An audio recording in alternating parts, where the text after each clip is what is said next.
Hei tid, så det atter her ved en nødvendig parti av Gjerstamål.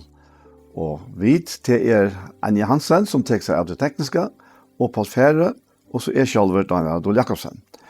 Og Gjerstamål som konnot, så har vi bare tatt seg beint ut av Gjerstam. Vi tar ikke fire ganger som helst, men jeg pleier som oftast å spyrre Paul hva det ligger og hans hjerte og idé.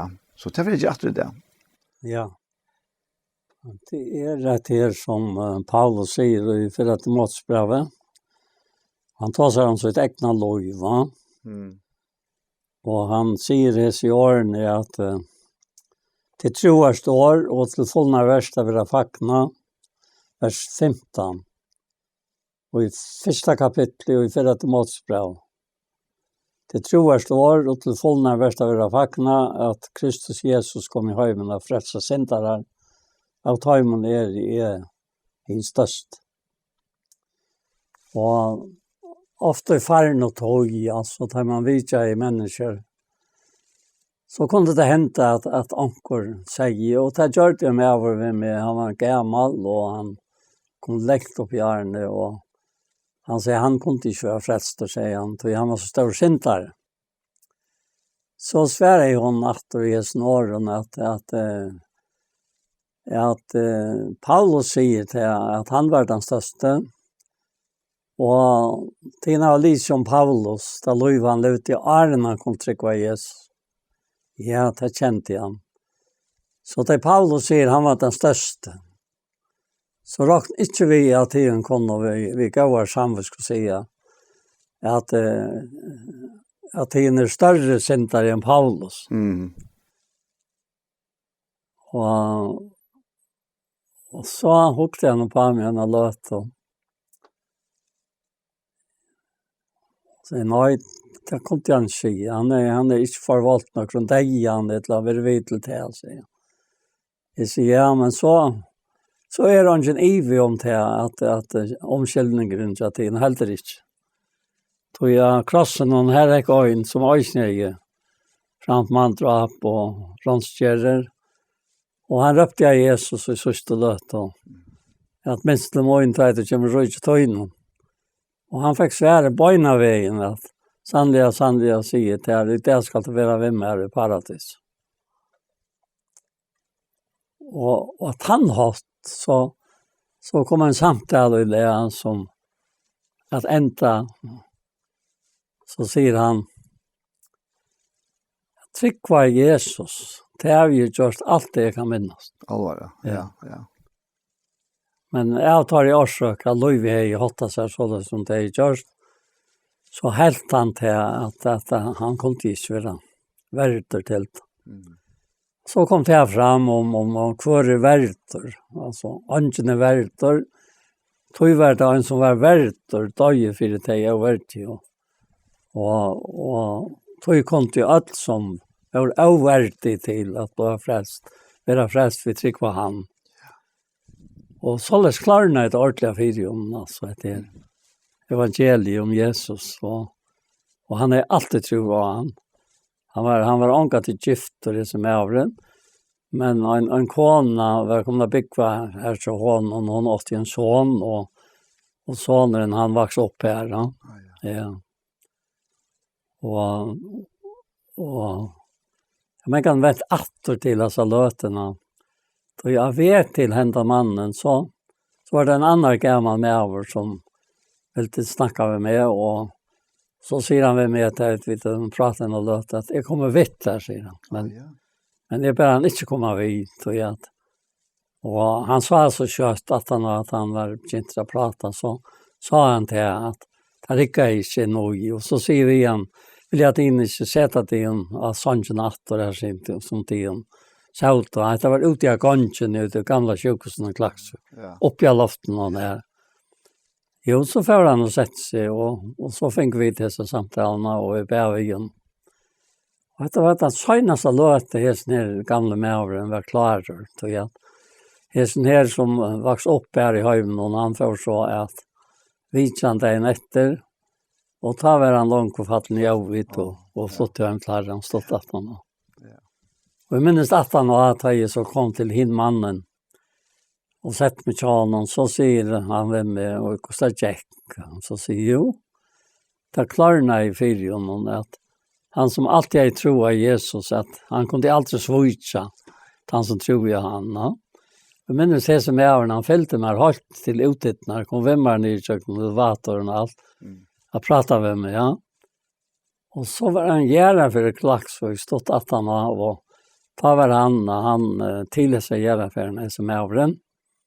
Han sa att attasta rätt kär i Kristianskirchen till vänster alltså om man efter. Och där kommer gängande ut och röjser han sig och han tar mig i favn och tackar mig för sögnast. Det är såna gamla med. Ja, så. Det är några vi här som inte vill någon öron bådskap. Att ta in det är hin störste. Och det är inte så länge sedan jag hörde en unga man säga det. Och det kan man inte också om. Alltså, hvis vi talta att näkar är större syndare än vit. Så färar vi ett skajv av atlanen när vi löv i åkara. Då är det inte åkara dömekraft som säger att andra är större än det. Nej, nettopp. Så jag vet inte alltid är det största som har synta. Så färar vi det så inte andra och sammanbära det vi och oss själva och andra. Och så gör vi en nyestå som alls inte höskar en tryggvand i hava. Om sådana medmänniskor. Ja? Akkurat. Ja. Så jag var inte som tror också när jag kom att det här. Jag också om att det här som det sista som du nämner här. Ja. Och annars alltid att det här var signa minne i hava om sluka löter. Ja. Det är helt anstandande och godgivna löter. Kvar hästen här gamla för klarheten. Ja, ordentligt. Ja. Kan glädja sig. Ja. Men akkurat det här till att sammanlukna sig vid andra. Ja. Det alltså det är samförrum att det häver vi lov och religion att göra. Ja, passar. Så att man inte kan få ära rättvisa än det som man själv man röjna. Ja. Så blir det till det att man är inte så ring som häsen. Eller hanta. Så ring är trots allt inte lugga väl. Men det blir så lugga väl. Det blir en självrättvisa som man får huxa på tammatan. Och han säger här i Rombrand om inte akkurat kapitlen om det tutje det här alla om jötarna om skillmannar tjasara att det räna att få läsa när egna rättvisa. Men känner inte rättvisa gods. Och det är monren. Det är monren. Du hade här alltså att det lovar kända religiösa det är alltid kunnest. Ja. Alltså det är alltid kallt. Det är ongan hjärta varma vissare. Och du mest kultan egentligen. Ja. Men rättvisa från Gottes ger grundläge för Guds kärlek och görs något. Akkurat. Ja. Ett annat som har hotat som är så första det är sälja och i char, ja. Och i char är det som ständer i 17 Korintierbrevet och kapitel 2, ja. Ja. Och jag har alltid hört det att du ska inte knyta detta till det som för fram och i 4 Korintierbrevet 6, ja. Det har varit en med som levde tillsammans med kon och färgesons, ja.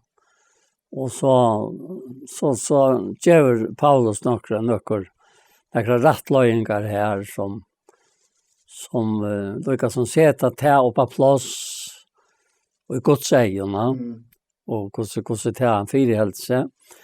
Men så tar vi komma ut och i 4 Petrusbrev, 17 Petrusbrev så tycker vi att han vittjar det för att i antaliga tjänar med någon att en som kan vara just lukt är att han kan enkla. Att han kan vänta sig fra dig.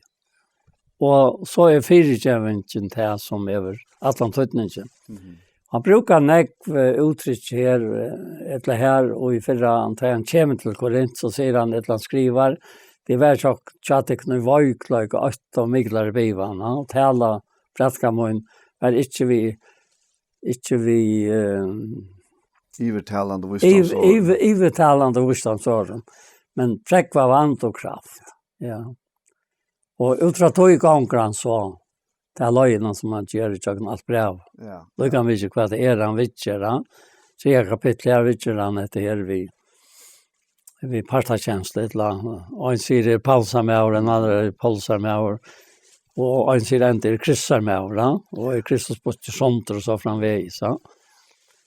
Korset til eller til planta, eller til vattna, til i næka, men god som gjør vokst. Og inn i hentan vokstren lagt av 4. Ja, akkurat. Ja. Og det så kommer ut i 17 Korintbrev og les første kapittel, at han har ikke færre muskunar, han har ikke god aldra trøstar, han som trøstar okkon og i allare trångt okkara, 4 vi skulle kunna trøsta deg, som er så strångt. Og tar han så kommer ut i annan kapittel, så sier han dette her, samma som han sier i første kapitlet, at jeg kom til tikkere brøver, kom ikke som måster i tale eller vursdommen, jeg kun gjør det tikk om vittnesbord gods. Og dette er så vel lyst i første i hans brev, kapittel 5, jeg tenker vi til vittnesbord mennesker, så vittnesbord gods større. Og hette vittnesbord god til vittne og inn, og så framveges. Ja. At han som tror, han hever det av et løyver, sånn. Og jeg vil anvende litt, og til man vittjar, jeg bruker hatta, at jeg til tror, så gjør du ikke god til en liknare, men du sannere Guds vittnesbord er tøyn vittnesbord. Du gjør det til alt vi god, og i vittnesborden som god til vi vittne opp sånn. Ja. Og her sier han så, at tøy sett meg 4, ikke vita middeltikkere. Ja, nu er det i 4 brevene, ja. Og så skal det være i 17 brevene, at det lå ikke så nek, øren kapitlet. Og her sier han, tøy, til jeg sett i ui med, til første vers i 17 brev, kapittel 2, ja. 17 Korintbrev, ja. Ja, 17 Korintbrev. Tøy, til jeg sett i ui med. Her atter det. At jeg skulle ikke atter komme til tikkere av i sorg. Om jeg nå valgte tikkene sorg, hvor er det at han og gjør med glede, utan han som valgte sorg. Og det er nettopp det, at kommer vi sorg, tykker vi han møgner vi, som han sier nå, ja, tog skriver jeg for at jeg ikke, da jeg kom, skulle jeg ha sorg av tøymon, og jeg åtte haft glede av. Tog jeg har til alle at jeg kunne ødlåne at jeg som glede med, glede til kunne ødl. Det var større nei, og vi mykler i endjes til hjertan, at jeg skriver til tikkere, vi nekkvån til herren, ikke for jeg gjør det til sorg, men for jeg tid skulle kjenne kærløkene jeg har til tikkere særlige. Og han skriver, jeg har en roman sier, som jeg sier i Johanne, at det er ikke det døme som du leser om i fyrre breven. Ja, det har vi alltid gjort det. Ja, jeg har alltid gjort det, ja. Og tog taler om det som om det er det. Ja, akkurat, ja.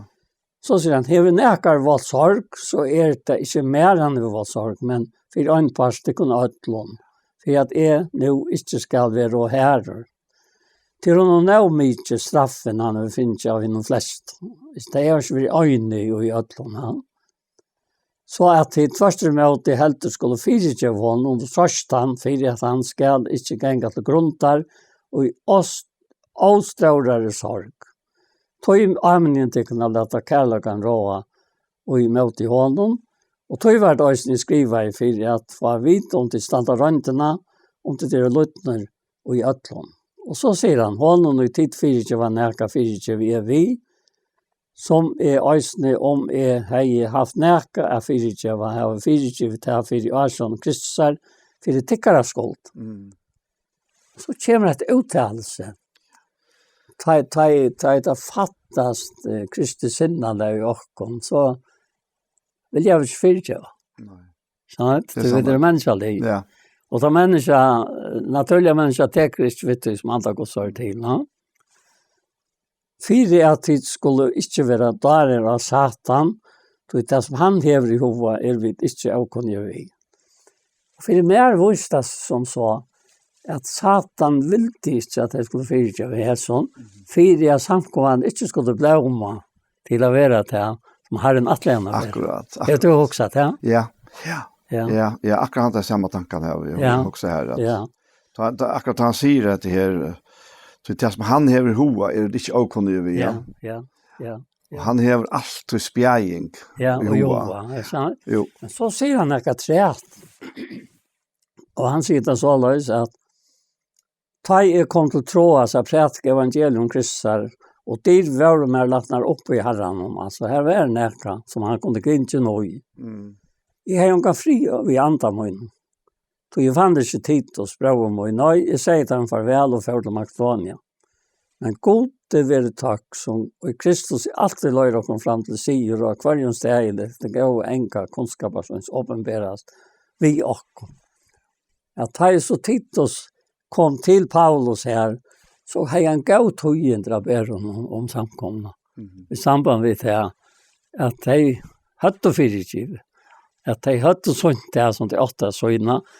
Och jag ångat också om detta hese verserna som jag läser nu. Och ljusen av härs. Nej. Hvordan han tar inspireras att skriva detta. Men god vare tack som Kristus är. Alltid löjder och kom fram till sigur. Og kvarjon steg det gå enka kunskaper som åpenberas vi okkon.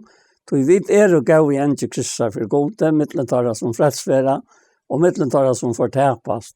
Ta nu fortapast vi enke av deg til deg, og ta nu fredsfæra vi enke av livet til liv, og kvar doer til hett. Og på en måte fyllte det med vi glede. Det är alltid frött med så omätliga nägg. Tvei och kanske som vi har som första kapitel säger. Det har haft saker i allsens rönten och det kommer att ha fallen i rönten, ja. Men så är det röst att. Akkurat. Tror jag det här var väldigt systen som har haft omsorgen för det. Men finns det in i ett samfälle och så fungerar ju allt sånt åt. Att det talar om hur störst Kristi verk är. Och jag kan.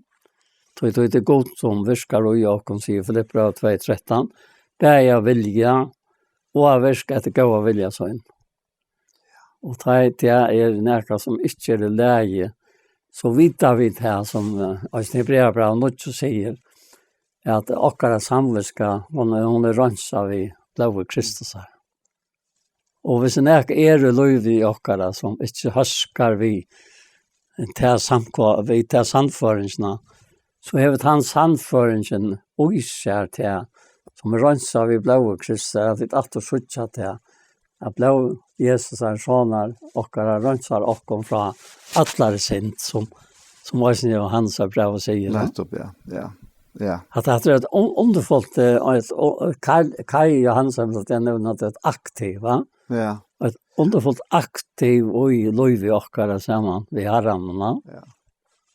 Ja, i morgon var jag inne i syndarna fyrtjung syndarna. Och det är alltså det är helt enkelt så störst. Ta och vi är färra och känna det här. Att synden är fyrtjung. Och det här utfra att all sån fyrtjung av öron, att vi fyrtjung öron. Hon kommer ut från att vi själva är så dörst. Ja. Fyrtjungna. Alltså att vi är käpt så dörst. Och att vi själva känna innan och jag. Och den känslan och sannföringen. Hon bor inte naturligt i oss. Men hon är vi tror att Jesus är kommer vi hela andan. In i våra inre människa. Och det är det som ger munnen. Så han viskar innanifrån. Men det gamla systemet det viskar utanifrån. Ja, akkurat. Viskar innanifrån så anken synd som han la i fyra djävor. Alltså det är helt otroligt alltså där man synker det. Anken synd som han la i fyra djävor. Anke nej, här Jesus hjälper dig. Alltså alltså bara sättningar när kom fram för mig nu och vi tog i sanchen och na. Ja, ja. Halt den santan. Och tog det så tutningar mycket. Ja, ta ikke fyrirgjeving finnes du i okken, og tog hever Paulus da så ringt. Arna fratter om teg og fortsett, og så er noen illvilja, og således vil dare jeg satan til ikke vilja fyrirgjeve. Og så stendte jo alt som var botten, ja. Det. Og Herren først virka, og ikke øknom. De som ikke vilja være om og loje, no? Alltså han signar okkon vi att ha fyrtjuv och synder okkara. Ja. Och ta är något som breier sig i mittel människor. Ja. Ta är det som går engines man tar om här. Ja. Ta styr upp. Ja. Och vi tar in att det ankr för att det är oförklarligt av att människor läser och av 8 år alltså. Ja. Det vita kvar en tillstånd vi ju i. Ja. Det vita om vi är öppna eller lucka. Vi tar sig om till en annan dag, va? Ja. Och här stärfast han till faktiskt vi som att han ser det som enka. Ja. En goan enka. Ja, en goan enka. Ja, ja. Och tala lukka som fisk kjolt. Det är nu vara 16 klax och morgon och sätta ut vid tror jag timmar eller 2,5 timmar. Halvgon tutsa til klokkan 12, va? For en avtal ta. Og ofta spyr man herren hva det morgen vi at det sitter her og til et her i det, og hvor skal det være her og så framveis, ja? Så kommer en med over her, og han kjente ikke meg etter, men jeg kjente han, og så holdt seg plutselig på han, og han ønsmann til pappa sin. Til han var i nekvar. Til nekvar siden mamma sa tøy. Så har han vært gav i pappa sin ved tjånen. Men så kom neka og i han som han fikk møte med her. Og papen ringte til mig til Øysne flere år siden. Og spurte meg ikke om å komme og vise på her. Og så løs at han fikk hentet sonen til oss her av 4 år med her. Og jeg følte så sjølvande, men han var rettelig illvillig av oss. Og det var så avgruntet det som han hei møte med, og jeg følte ikke at jeg skulle forsvære meg, og jeg heldte at akkurat han, så jeg tar før bare til noe verre, ja. Så jeg lette bare standa og for å stå. Og så får jeg vite pappaen atter, og ta på øymåte, så var han så hjelte vi med, han kørte meg ut. Pappen? Nei, han. Han sånn. Ja. Og så prøvde jeg øynene fra treet, og ta var han 8-4, og ta ble det samme. Nå, men så tenkte jeg, ja, men så kom korona, og til med 2 affærene, så at man ikke viser sånn ek, og særlig ikke hvis det er eldre folk, ja. Og nu kommer han her, gengande som jeg sitter. Og i morgen? Ja, i morgen. Jeg har så plutselig, ja. Altså, jeg kjente det ikke, sier han. Jeg sier, nei, men det gjør han ikke. Og sett, men jeg pratet med han, og han da vi genk og standa og være frialig, og så sier så kommer han hardt til meg nå. Og hei, du vet også, ringte jeg har vi haft det, sier han. Jeg sier, ja. Jeg har ikke vilja tvinga det til nærka, du må selv komme til en nye sted. Ja, om vi vil til 24, sier han. Og hei, du vet altså. Altså, og det var det jeg ble glad over. Begge hans vegna og pappans vegna. Og så kom enda til fram med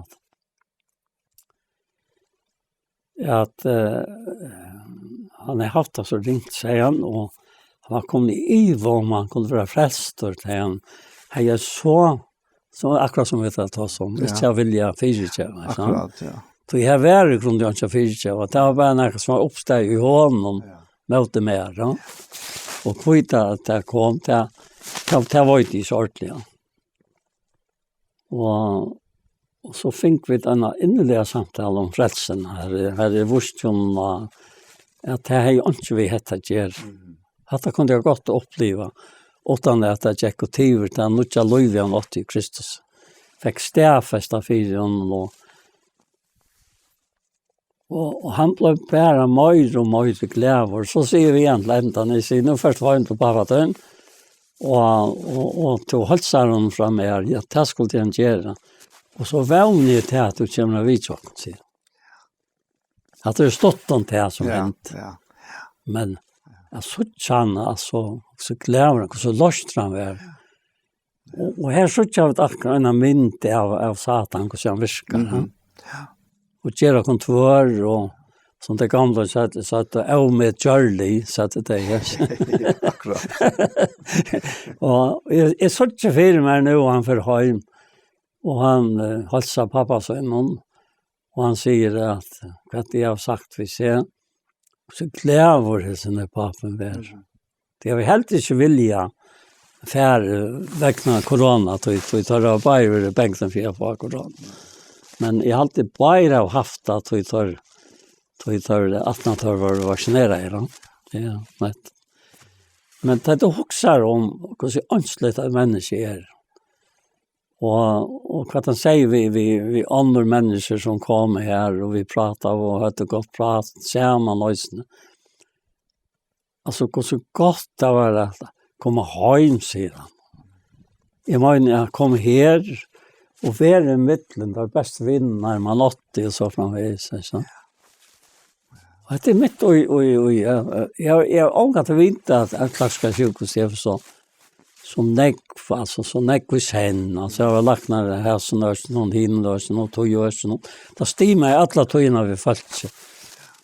Och det där löj mot mitt där så tämtes det och hesen säger att efter och kanske ändå svårt tror jag rätt är män alltså det brukar förra parten till att göra kanningar och så framvis innanför nekvöts. Ja, det är akkurat här, alltså, han hever han kommer i den tillstanden, ikke vil klar iver det som Satan hever i hoa. Nei, nettopp. Først færfudgjenden han til at få seg tankene som grundaleser, og ta han så kom nå lengt ut, så med blir isoleret. Og vet hva ikke utenlende. Nei. Og hadde det som fudgjenden ville. Ja, og ansematler, for seg selv var han. Og jeg er en pappa som øyler klarer, og selv man ettelig gammel. Og der forstod jeg en øre mannen som kom her, og han spurte etter pappan om noe som heiet han pura klarer, og fylte vi i øtlån og så framvis. Men ærmarska og så framvis, æramater han. Det er fantastisk. Ja. Det er helt sikkert. Hånden og tid fyrtjev av nækka, fyrtjev vi, som eisne, vi har haft nækka fyrtjev, her var fyrtjev da fyr Asjon Kristus her for tikkarskuld. Og det kan være til at man helst skal være eurat vårt behandla igjen, tog til hva vi fyrtjev, vi har jo ikke fyrtjev. Men det er ikke det som spårningeren. Spårningeren om en bror i herren skal få det godt. Ja, akkurat. Det skjønner jeg? Det er her spårningeren og ikke hit. Hvordan jeg føler det, om jeg fornærmer, så er det verre enn han. Det skjønner jeg? Det er bare samme, eller hva som bater, at det er sagt. Og til løy så atter innan noe helt annet, at Kristus var ångat fornærmer. Eller Jesus, altså en følteløy. Han vendte seg ångat fra øyden, og var støtter av her som personen, og som om, jeg vil ikke ha vitt jeg gjør. På en motsatt, på en motsatt, altså. Akkurat motsatt. Han var ofte ytler. Men ångat fornærmer. Nei, ångat fornærmer, altså. Ja. Og så legger mest til personer, men vi tar seg og tog at jeg snever at det er deivor, at det var en som lust av. Han kom så en maver som rettelig unger, og sitter ikke og prater med Jakob. Og midt ut i hele for han har vittnet om hvor godt det var å kjenne Jesus. Det er ikke. På en dag kanskje her. Og så hendte så nekksåret, och är personer som lustar och jatta och det samma så när tog att Herren fick en stund eller en samkomma som är sorgat sinneläge gods. Och inte sorgkomstens. Sorgkomstens virkar deia, men sorgen som är ett sinneläge gods virkar omvändning som ången ängrar. Och det mest öliga gott hesa lötena. Folk hade lagt mest till att det var något sånt där. Stäcka av för jag lustar sig rätt, så. Tog till var personligt, men alldeles så opersonligt, det var för Så du fick svära på spåren som du hade kvitt och satt där? Ja, jag fick svära på spåren som kvitt satt där. Ja. Och något sitter sig inte långt än i räkna i vägen. Så jag skulle hämta vägen, no? Ja. Ja.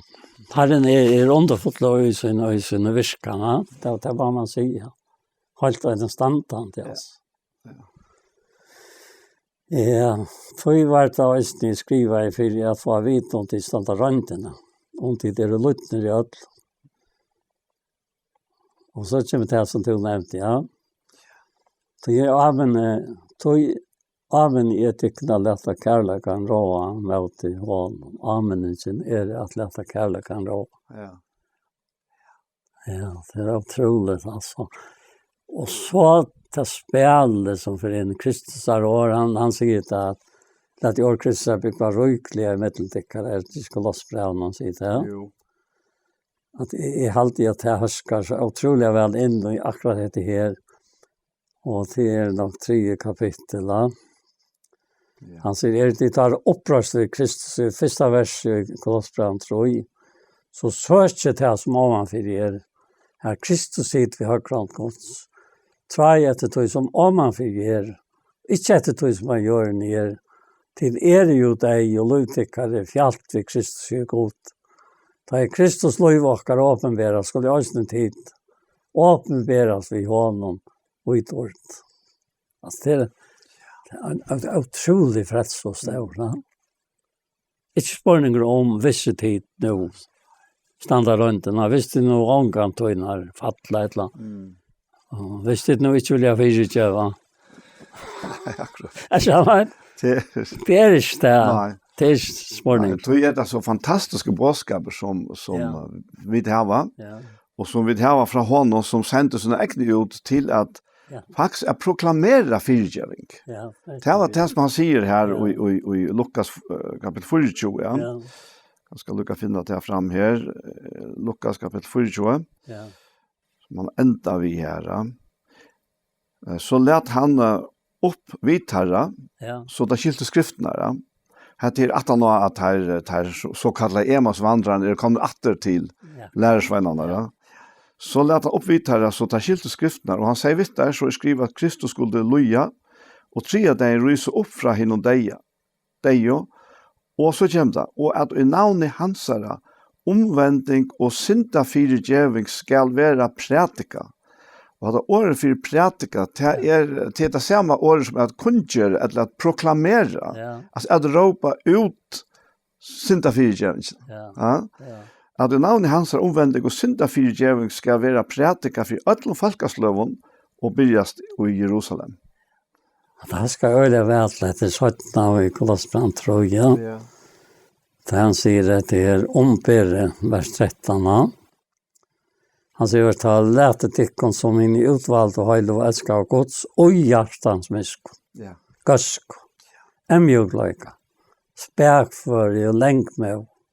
Omper kvart anna och fyrtjöv kvart öron. Och mankru kläva mot i ankron. Som Kristus är fyrtjöv teckon skulle tid. Öjsene fyrtjöv. Ja. Men över allt detta kläger teckon kärlöjkan. Det han är band fullkommen röjkans. Så kommer han till den avvuxen som rockar. Frigjør Kristus raje gjørsten tikkara. Han som ditt øyne var kattlet til øyne og likam. Øyne og likam. Hva er likam til? Det er Kristus likam. Som vi jo er nu. Han høver likam sånns samkomnare. frigjør Kristusara gjørstikkara, hon som tid òsne var kattla til og i øynene og lika med, og være takksom. Så sier han etter her, som nevnte Johan, let i år Kristusar bygg var ryklig mitteltikkara. Så tid i øtlom vurste om læra og amena, først anna vi salm og lovsången, antallig om vursen, og sinja, indeslig gjørstikkara for god. Alt som det gjør i år i et la verset, gjør det alt i navn i Herrens Jesus. Tackande gode färger vi om. Det var sikna i år. Helt och ja. Helt avgjørst. Helt avgjørst. Ja, först. Og han rager der man ikke ut fra, man kan si tomar teorier, men ut fra altså kraftene som ui evangelium og ui begge året og eisen vi heilig andan. Ja, passar, ja. Ja, altså, det er faktisk viser hans lov i okkona. Nettopp. At vi som du nevnte, Jan, vi eier ikke til ui okkur selv. Vi eier det ikke. Nei. Han at det naturlige menneske hever det ikke til. Det er med oss at han øyer okk. Ja. Ja. Og hente her valgsiktene prosessen som vi er i. Vi er kommet til trygg, og ja, vi er ved til himmels, men lov vi hender nå, her i midtlene, det er nå, va? Ja, men nå, ja. Og det som så hever møtt meg, og som kanskje tinge med, etter det som møter meg ut det, og fer å tinge med, alt dette her vet han om, og blir dere behandlet på hendene måten som han sier her. Men det er så vendt atter til for Korinthbrev 6. Ja. Og så ikke det mishatt og vi tog som hendte her i samkommet. Og så ikke hva Herren fer på seg ut. Jeg vet ikke om det, som han sier i samband med det i stedet i Bibelen, hvis ikke hette akkurat det jeg hent, som hendte, ja. Det han sier så nek om etter at han har. Han sier, vita at det ikke at han er helt seg til skåsen av vers 16, er også lika med henne. Han sier jo, teipet skulle være også holdt. Han sier Herren om en mann og en kone. Ja. Så sier han, men han er helt seg til Herren, er en ante vi hånd. Flutje siløys, sier han. Öll annor synd og i menneska kan gjøre utanfor likam. Men han er drøv siløse syndar møte sin egna likam. Og så kommer en løsning. Jeg vet ikke om det er slæger, hvis jeg chatta var først. Man vet omgat det. Vita at det ikke er likam tykkere tempel eller antans, som uitikken er, og som det er fra gode, og at det er ikke tykkere egna, det er dorskjøpt, det godt og likam med tykkere. Jeg har alltid vært så øyelig bensjen for at nevna slukt, som jeg har lyst her. Men er ikke versk myskelsens reande. Det er alltid vært, lykka mye hver det er. Det er som til å fjalla. Og så blir du så blind av at du skammast ikke ved å gjøre det allmänt. Er sånn?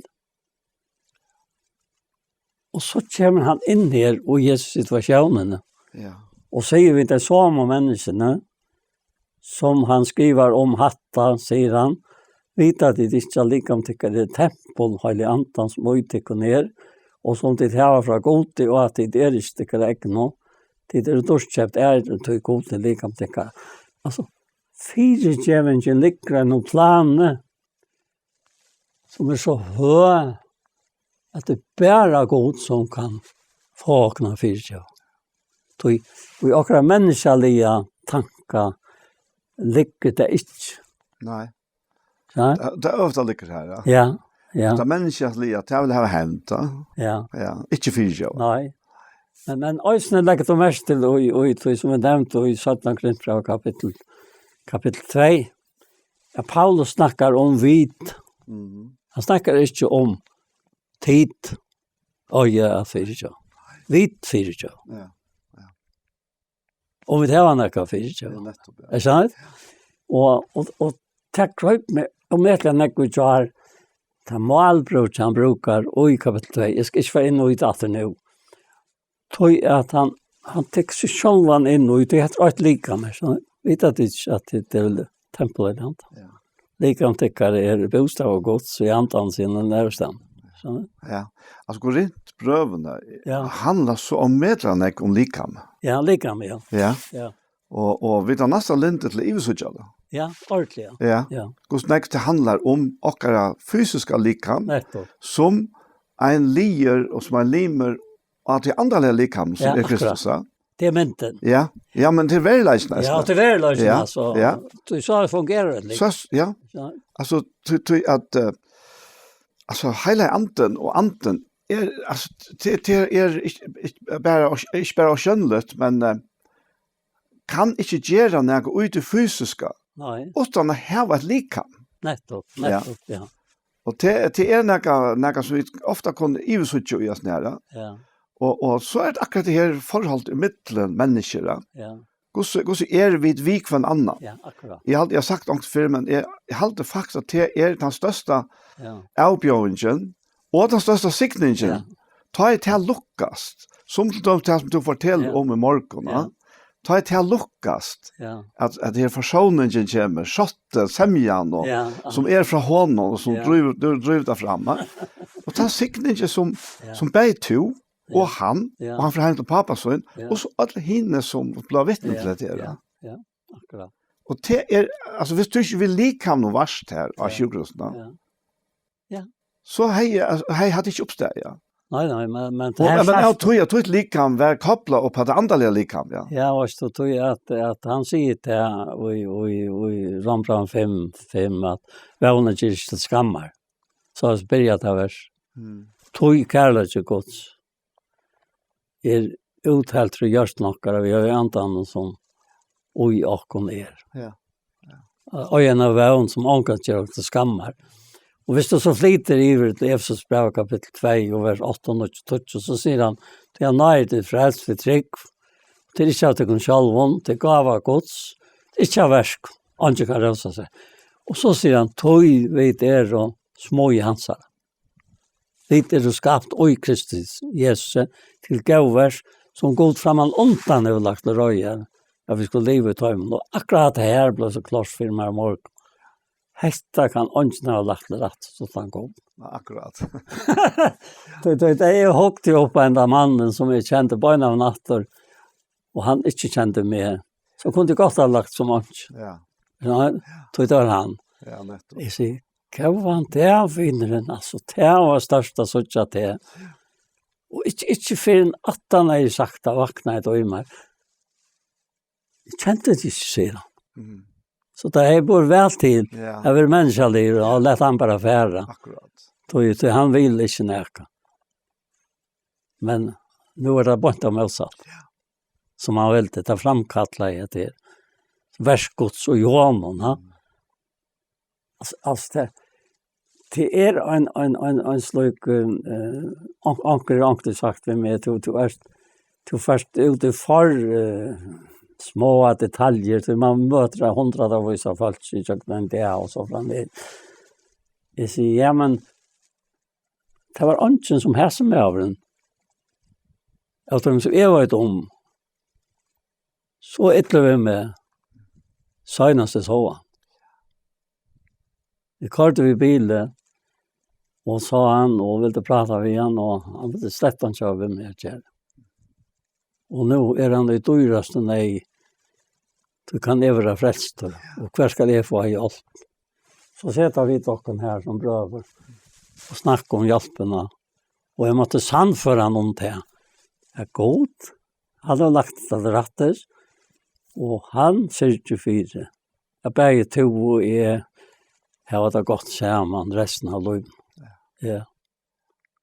Ja. Det är akkurat det så. Så tid är det duschchept. Är det tog gott och det tog gott. Ja. Och man anar inte när man sitter så där och snackar en gång som såna folk färas i köken. Och ankor för att romma en håret och ställa sig lusta. Och anar inte hur länge hade en rackor. Han sa jag lött. Akkurat. Ett land så han tog med ett två. Tog det blaverande alltså han ville bara i grund inte släppa mig alltså. Nej, nämligen. Det är Och telefonen så han ringde en trutcha för jag var klar att ta pappan som ringde att spyrja. Kostar check, ja. Ja. Så han kan inte vara. nej. Ja. Ja. Ja, han fick han glädjen hem åter. Det så ser vi han har helt för att ta sig igenom om han sa tutning för pappan. Så jag mamman för och kvar helt upp pappan i världen.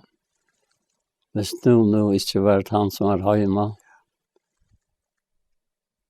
Men så har han varit bara någonstans så en stånd, ja, någonstans. Jag säger, men, och han vill vara hemma, att vi tog vart hemma. Han är inte kunnat vara hvis du inte varit hemma. Så Nej, det. så har ting som har... Du sagt att här på går så nej lika mer. Ja. Och han är här med kanske ut till som han vill i åren. Han huxar slett inte om till att han faktiskt tjänar gott vid att alltså vi som lika med tjäna pappan. Ja, helt otroligt alltså. Och inte tror att det gör det är en hemmen och så när jag gamla färre vi blev vi också hem här i Halm, ja. Ja.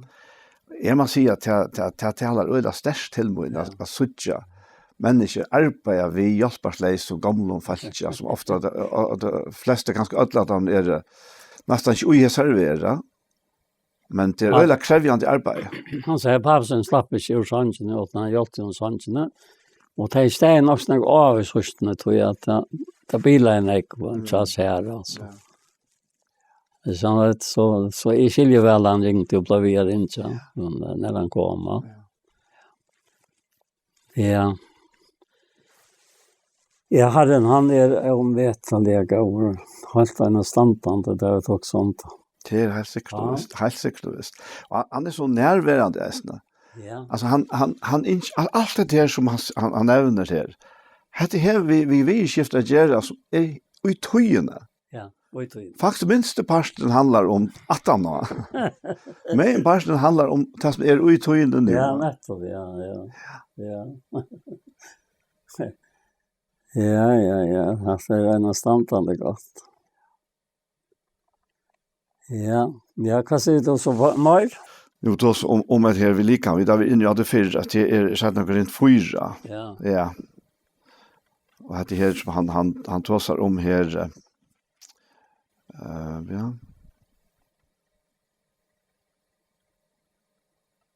Sätt några rent fyra. Ja, sätt några rent fyra. Ja.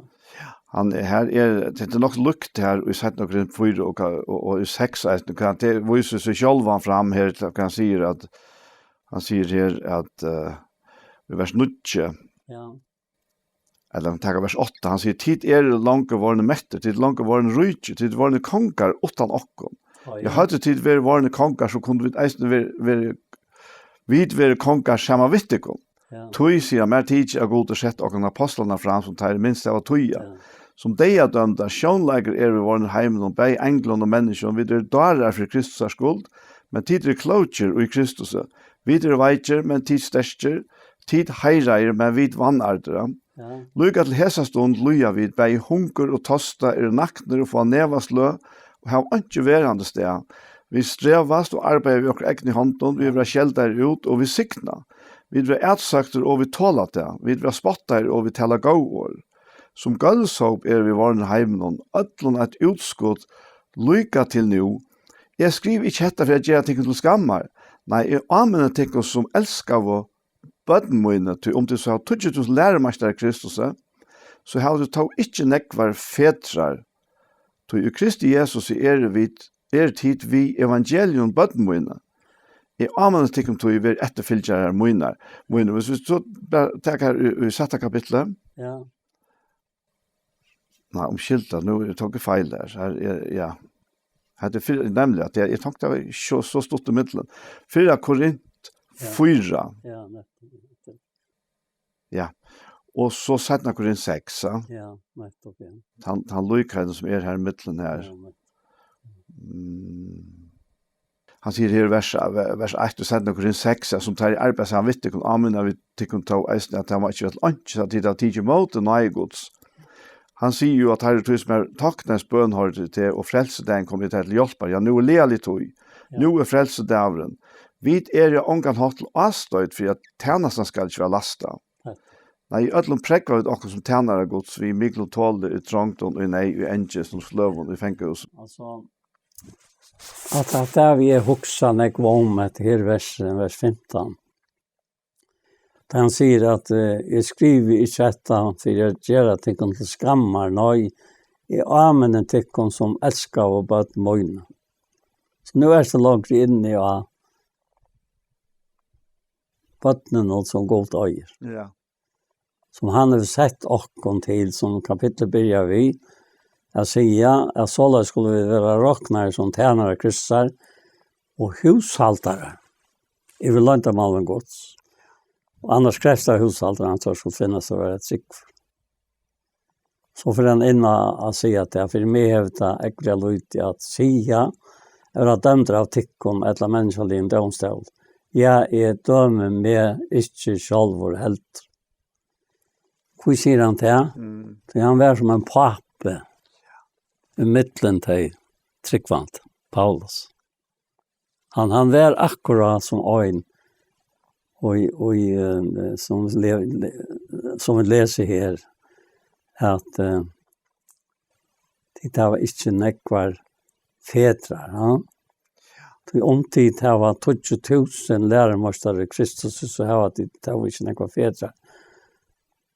Og Kristi Jesus det tid ved evangelien om bøtten møyne og amene tikkon tog være etvelja møyne. Og da han sier det, og i 12. kapittel om alltid, og i 4. braun, så sier han det, fylgje mer etter ans, og fylgje Kristus etter. Ja, nettopp, ja. Altså, det han vil ha fram. Ja, ja. Han er jo ikke endelig at det er hova gjør at det skammar, som en gav lærermørstere. Men han tar kan ikke seta lærermørstere inn i stedet for fægeren til. Nei, akkurat. Er sånn? Han var han som kom her, og det kom til trygg.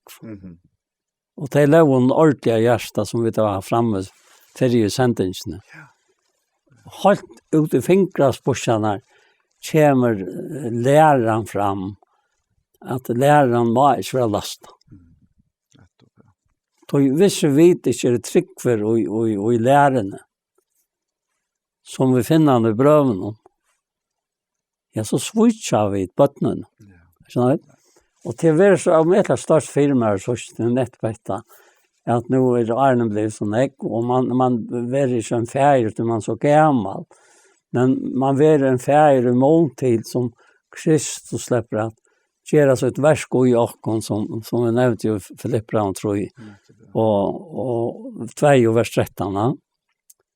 At det er god som viskar i åkken, at folk har vilja, viskar til gav vilja sånn. Og da han som nevner alt at det her strujan hever haft, så hever det drøvmegen hever vært det at Kristus viskar i meg.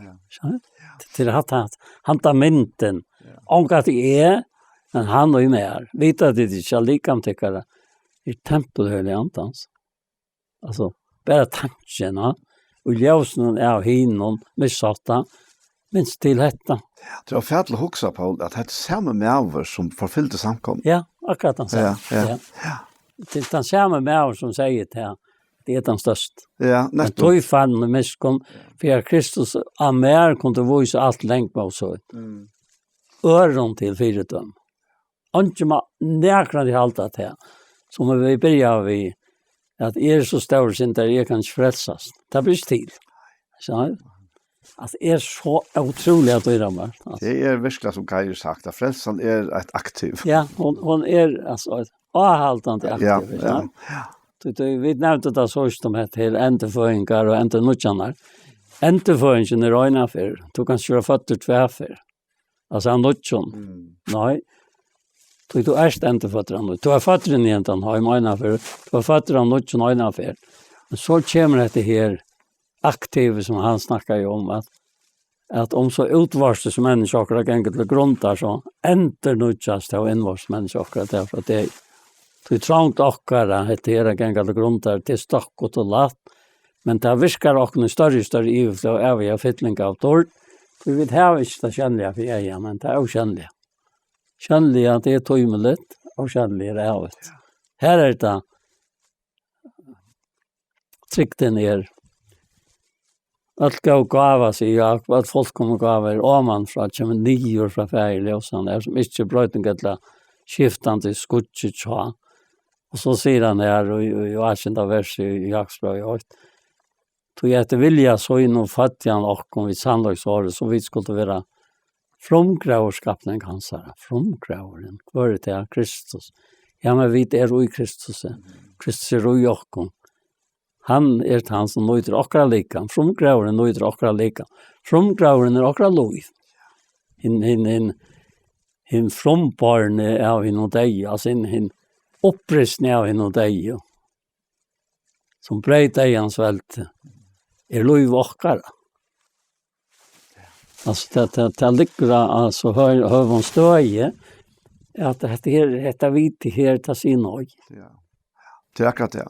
Ja. Du att alltså hvis vi husker om Jesus från evangelierna. Ja. Han är faktiskt den samma. Ja. Bara till att för akkurat vi kommer processen kom till en längre. Ja. Att han alltså du sa skulle sånt här och falskt nu. Ja, alla tvinn. Alla tyna. Alla möjliga sjukor och veikläkar och omstöver kan alla tyna tärner. Alla tyna har lossnat. Ja. Han är han som døy for oss, reis oppad for oss, og flytter inn i oss. Akkurat, ja. Og han har ikke lagt til til søyes at han gjør vel. Nei. Nå ikke han at gjøre til i oss, og i jøkken oss, og i jøkken oss like. Tänkte bara ända vi nu i Hansa, första Hansa brev, ja. Da han tåsar om att tackar vi vet för vändelse, alltså vet spår gott större, ja. Och han säger här i 5:e kapitlet att vers 9 så tackar vi vet spår gott så vet spår gott större. Alltså heter allt tänk större, ja. Och detta vet spår gott så att han över vet någon sån så in. Att han och tror att sånt gods hever vet spår i sig själv. Så ser man det. Alltså ta ett tryckve så fick jag vittnesbörden fra god til en oj med. Han hever vittnesbörden i sig själv. Han som tror det. Ja.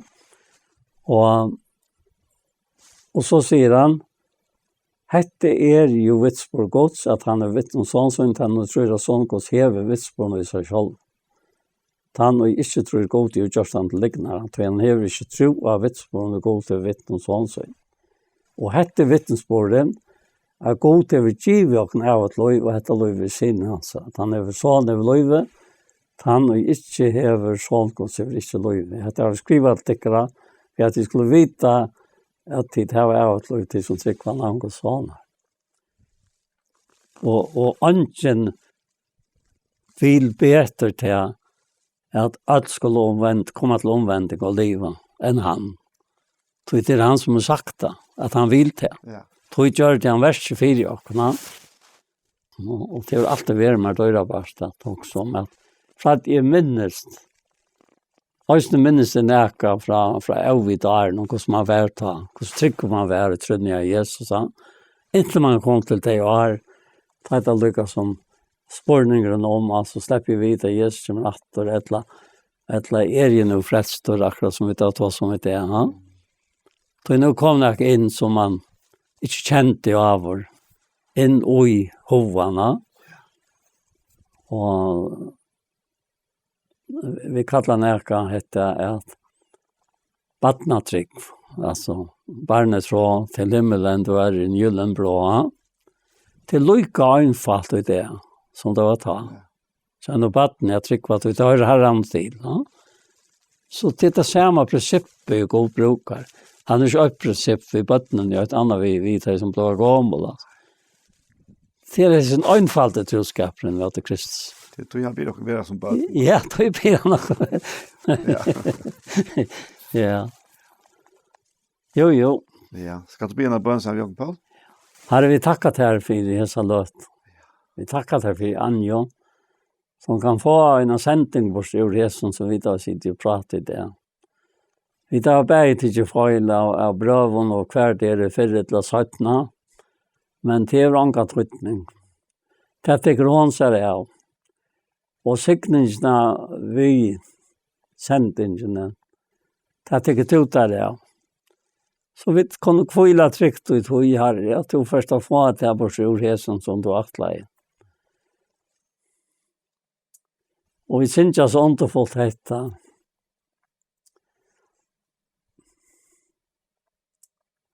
Jeg vil et antje, et antje som navnet kan bære. Til kvantan som ljøsja i sær. God høyres av bønene mine, og i himmelen og her til Ta be jeg ut om Herre, med både at nøye tøyne, og være der lovsang og best. At dette være der urslite, som tog fast på seg helse sending, Herre. Det er det som høyrene første fer, og at det vil ende sendt. Læt Herre, tøyne sikning for i livet tøy, som vi da samtale om i det. Og Jesu navn. Amen. Amen. Så var hesenparsten av Gjerstamal kom enda, og vi får takke for okken, Anja Hansen som stender for det tekniske, Paul Fære og jeg selv, Daniel Adol Jakobsen. Pastor av Gjerstamal jeg suttet av Sjønvarskanalene til Iktus av YouTube, og pastor av hesenparsten her, han kommer siden av Iktus, men det er eisende høyre av Skjei, Kristelig Kringvarp. Etter det beste å si, tusen takk for Jesus før.